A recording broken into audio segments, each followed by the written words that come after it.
अस्सलाम वालेकुम। आज हम करने जा रहे हैं आर्टिकल्स का टॉपिक जो है वो पास ऑफ स्पीच में रह गया था, तो मैंने सोचा कि यह भी कवर करवा देते हैं। और आज पढ़ते हैं हम आर्टिकल्स, और आर्टिकल्स में देखेंगे कि हम आज क्या क्या पढ़ेंगे। तो सबसे पहले पेन लेते हैं। आपका आर्टिकल दो होते हैं आपके, ए और एन या द, और ये इनको क्या कहते हैं हम आगे डिटेल में पढ़ते हैं। हम क्या पढ़ेंगे, what is our today's agenda, what is an article, indefinite article a और एन, उसके बाद यूजिंग ए और एन उनको किस तरह से हम इस्तेमाल करते हैं, indefinite articles with uncountable nouns, उसके बाद omission of the indefinite articles, the definite articles, उसके बाद इसकी ओमिशन पढ़ेंगे। इसके बाद हम कुछ सेंटेंस करेक्शंस करेंगे। तो सबसे पहले स्टार्ट करते हैं कि आपका आर्टिकल होता क्या है। What is an article? Basically an article is an adjective, like adjectives articles modify nouns. मतलब आपके जो आर्टिकल्स होते हैं ये नाउन एडजेक्टिव्स ही होते हैं, और ये आपके नाउन को मॉडिफाई करते हैं। किस तरह से? English has two articles, the and a an, a और एन। ठीक है, इंग्लिश के दो आर्टिकल्स होते हैं आपके, एक द होता है और एक होता है आपका ए और an. The is use to refer specific और पर्टिकुलर नाउन्स। द जो है आपका वो यूज़ होता है स्पेसिफिक या पर्टिकुलर नाउन्स के साथ, और जो आपका ए और एन है is use to modify non specific और नॉन पर्टिकुलर नाउन्स। वो हमारा नॉन स्पेसिफिक या नॉन पर्टिकुलर नाउन्स के साथ यूज़ होता है। We call the definite articles and article a and an the indefinite article. हम द को डेफिनेट आर्टिकल बोलते हैं और ए और एन को इनडेफिनेट आर्टिकल्स कहते हैं। द जो है आपका डेफिनेट आर्टिकल है और ए और एन जो है आपका इंडेफिनेट आर्टिकल है। फॉर एग्जाम्पल, इफ आई से let's read the book, I mean a specific book, मतलब मैं किसी स्पेसिफिक बुक की बात कर रहा हूँ। Let's read the book, read the book मतलब उसने उसको बताया हुआ है कि ऑलरेडी कि ये वाली बुक हम पढ़ेंगे, उसको कह रहा है कि आज ये हम पढ़ते हैं, वो स्पेसिफिक बुक है। अगर मैं कहूँ इफ आई से let's read a book, I mean any book rather than a specific book, मतलब कोई भी बुक जो है वो पढ़ेंगे, स्पेसिफिक कोई बुक नहीं होगी। मतलब जाएंगे लाइब्रेरी में, देखेंगे बुक्स, वहाँ से जो मिली वो पढ़ लेंगे। लेकिन अगर ये जाएंगे लेट्स रीड द बुक बोलेंगे तो मतलब किसी स्पेसिफिक बुक है वो वहीं जाएंगे और वो उसी बुक को पढ़ेंगे। ठीक हो गया? तो ये डिफरेंस होता है आपका इसमें पर्टिकुलर चीज़ों और नॉन पर्टिकुलर चीज़ों के लिए। उसके बाद इंडेफिनेट आर्टिकल होता है आपका ए और एन। हम किस तरह से यूज़ करते हैं इसको? ए और एन इज a signal that the noun modifier is indefinite referring to any member of the group। मतलब ये indefinite होता है, मतलब किसी को भी जो है ना वो रेफर कर रहा है। My daughter really wants a dog for a Christmas। इसका मतलब है this refers to any dog, we don't know which dog because we haven't found the dog yet। मतलब ये किसी भी डॉग के बारे में बात कर रहा है। अब ये नहीं कि वो जो होते हैं ना डॉग, जर्मन शेफर्ड होते हैं, ठीक है, उस तरह की बात नहीं कर रहा। अगर वो होता तो स्पेसिफिक डॉग की बात करते। उसके बाद somebody call a police, somebody call a policeman। अब यहाँ पे अ लगाया, हमने अ लगाया है तो इसका मतलब है this refers to any policeman, we don't need any specific policeman, we need any policeman who is available। मतलब हमें कोई स्पेसिफिक पुलिस वाला नहीं चाहिए, हमें जो पुलिस वाला है अवेलेबल उसी को भेज दिया।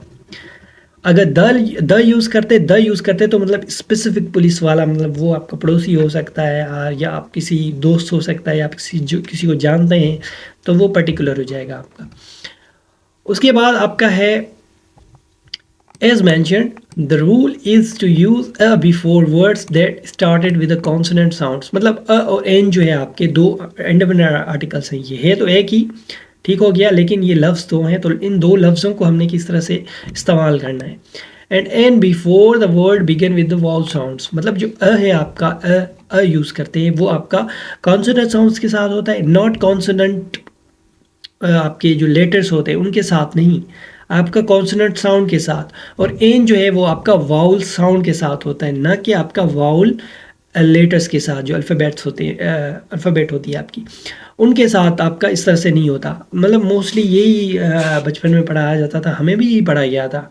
ये बाद में पता चला कि ये तो गलत पढ़ाया गया है। वो कहते होते थे कि कॉन्सोनेंट लेटर्स के साथ जो है ना आप वो यूज़ करते हैं, मतलब जो B C D F G H ठीक है, जे के, इनके साथ जो है ना आप वो यूज़ करते हैं आपका अ, और वाउल साउंड जो होते हैं ए ई आई ओ यू, वाउल लेटर्स जो होते हैं ए ई आई ओ यू, इनके साथ आप एन यूज़ करते हैं। हालांकि ये तो कॉन्सेप्ट ही गलत था। ये साउंड्स होते हैं आपके, कॉन्सोनेंट साउंड और वाउल साउंड्स। अब साउंड्स किस तरह से ये होते हैं आपके, मैं आपको समझाऊंगा। This can be tricky because some words that start with the consonant don't start with the consonant sound. मतलब कुछ लफ्ज ऐसे होते हैं जो कॉन्सोनेंट लेटर से जो स्टार्ट होते हैं लेकिन कॉन्सोनेंट साउंड के साथ स्टार्ट नहीं होता। Same is true of some words that start with vowels the first. और इसी तरह जो वाउल्स जो आपके हैं वो भी इसी तरह ही साउंड करते हैं, और आपके जो वाउल लेटर्स होते हैं वो साउंड जो है आपके कॉन्सोनेंट जो है करते हैं आपके some words. The first letter of the word honour. अब यहाँ पे लफ्ज है ऑनर, ठीक है, ऑनर। अब ये एच से स्टार्ट होता है। एच जो है आपका ये कॉन्सोनेंट लेटर है। For example is a consonant but it is unpronounced despite spelling the word honor begins with a vowel sound।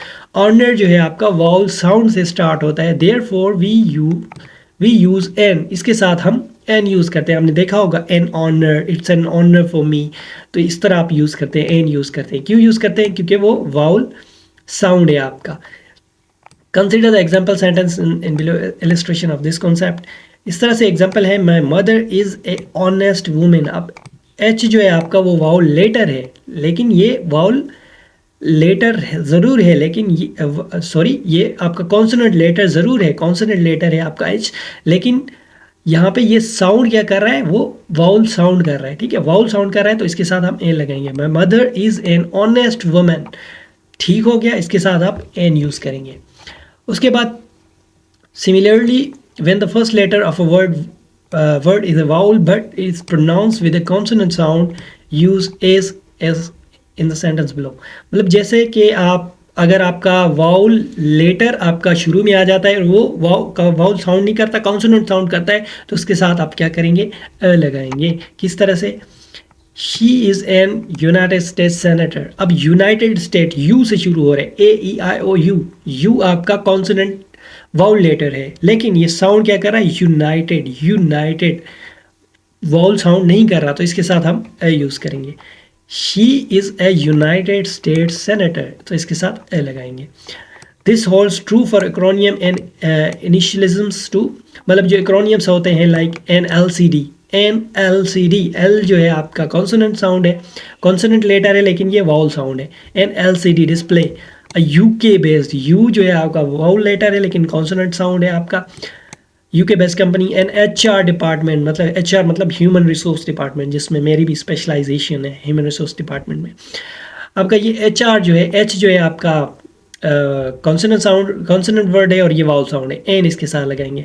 उसके बाद URL, यू जो है आपका वाउल्स लेटर है लेकिन कॉन्सोनेंट साउंड है आपका, URL, ठीक हो गया। उसके बाद uncountable nouns, articles with uncountable noun. Indefinite articles हम अनकाउंटेबल नाउन्स के साथ कैसे यूज़ करते हैं?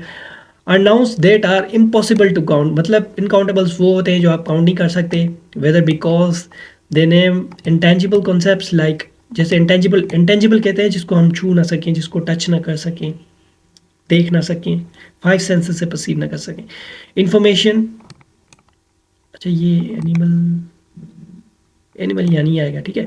Information, wealth, collection of things that are considered as a whole like jewellery, equipment, working class. उसके बाद आर होमोजीनियस फिजिकल सब्सटेंसेस, जैसे होते हैं आपके milk, sand, air. Although the most of these nouns are singular in form. आपके कुछ जो nouns होते हैं वो, जैसे कि हम पासिव स्पीच में पढ़ के हैं कि आपके जो सम नाउन्स होते हैं वो आपके सिंगुलर इन फॉर्म होते हैं लेकिन दिखते प्लूरल है। Because they refer to things that can't be isolated and counted, they never take a or an. Uncountable nouns can be modified into indefinite adjectives like some, however, consider the examples below। इनके साथ आप जो है वो articles use नहीं करते और इनकी जगह आप एडजेक्टिव्स यूज़ करते हैं, जैसे कि some, उसके अलावा कुछ और एडजेक्टिव्स होते हैं। Please give me a water, ये इनकरेक्ट सेंटेंस है आपका। Please give me a water, a water नहीं होता, आप अ वाटर यूज़ नहीं करेंगे क्योंकि ये आपका अनकाउंटेबल है, एब्स्ट्रैक्ट है, आपका अनकाउंटेबल नाउन है, ठीक है, इसके साथ आप नहीं करेंगे। इसकी जगह बोलेंगे some. Please give me some water, some use करेंगे तो ये आपका सेंटेंस करेक्ट हो जाएगा। तो नीचे है आपका water is an uncountable noun and should not be use with indefinite article. और वाटर जो है आपका ये क्या है, आपका क्या है, इंडेफिनेट आर्टिकल, इसके साथ आप यूज़ नहीं करेंगे क्योंकि ये अनकाउंटेबल है। If you describe the water in terms of countable unit like a bottle, you can use the indefinite article to modify the unit. मतलब अगर इसके साथ आप बॉटल यूज़ करते हैं, बॉटल के साथ तो ऐसी बात फिर लगाएंगे, क्योंकि बॉटल जो है आप काउंट कर सकते हैं ना, 10 bottles of water, 15, 5। Please give me a bottle of water, मतलब मुझे एक बॉटल दो वाटर की। आप जाएंगे कहीं पे भी, आप जाते हैं पानी की बॉटल लेते हैं, तो आप उसे कहते हैं कि 2 बॉटल्स, तो 3 बॉटल्स और 5 बॉटल्स जितनी भी लें आप, ठीक है, बॉटल बॉटल। अच्छा जी, एक और है आपका, यहाँ पे इनकरेक्शन है आपकी, please give me an ice. अब please give me an ice, इसको आप देखें, इसको यूज़ करेंगे हम या तो आप इसके साथ आइस के साथ क्यूब यूज़ करेंगे कि आइस क्यूब, मतलब यूनिट ऑफ मेजरमेंट हो जाएगा ना, फिर आप उसको काउंट कर सकते हैं। मतलब please give me an ice cube, cube छोटे छोटे होते हैं ना जो बने होते हैं, तो वो तो हम काउंट कर सकते हैं कि 5 क्यूब है, 10 क्यूब है, तो हम बोल सकते हैं please give me an ice cube, please give me 2 ice cubes. या फिर इसको कहेंगे please give me some ice, give me some ice, some ice, तो इसके साथ जो है आप फिर सम यूज़ कर लेंगे। दोनों तरह से आप इसको करेक्ट कर सकते हैं। Note that depending on the context some nouns can be countable और अनकाउंटेबल। मतलब ये डिपेंड करता है कि कुछ नाउन जो है आपके काउंटेबल होते हैं, अनकाउंटेबल होते हैं, जैसे हेयर, नॉइस, टाइम, कॉन्टेक्स्ट पे डिपेंड करता है, फिर उस हिसाब से आप यूज़ करते हैं। जिस तरह से ये सेंटेंस है, we need a light in this room. अब ये इनकरेक्ट सेंटेंस है आपका, ये इससे यहाँ पे यूज़ करेंगे we need some light in this room. ठीक हो गया। उसके बाद आपकी ओमिशन होती है कि इंडेफिनिट आर्टिकल्स कहाँ पे आप यूज़ नहीं कर सकते। ये पहले भी ओमिशन ही थी वैसे। Occasionally articles are omitted together before a certain nouns. मतलब कुछ नाउन्स जो हैं उनके पहले आपके आर्टिकल्स नहीं आते। In these cases the article implied but not actually present. मतलब इम्प्लाइड तो समझा जाता है, मतलब वहाँ पे समझा जाता है लेकिन आप यूज़ नहीं करते। This implied article is sometimes called a zero article. इसको हम जीरो आर्टिकल भी कहते हैं। Often the article is omitted before a noun that refers to an abstract idea, जो कि हमें एब्स्ट्रैक्ट आइडिया बताता है। एब्स्ट्रैक्ट आपको पता है कि एब्स्ट्रैक्ट क्या होता है।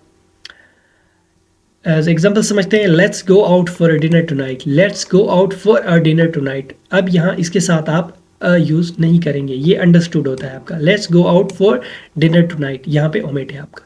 The creativity is valuable quality in children. तो क्रिएटिविटी जो है आपका वो क्या है, आपका एब्स्ट्रैक्ट है। एब्स्ट्रैक्ट आप क्रिएटिविटी पढ़ के आए, एब्स्ट्रैक्ट नाउन्स में हमने पढ़ा था, टाइप्स ऑफ नाउन में।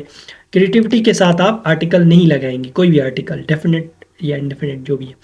Creativity is a valuable quality in children, तो ये आपका इस तरह से आप इसको करेक्ट करेंगे।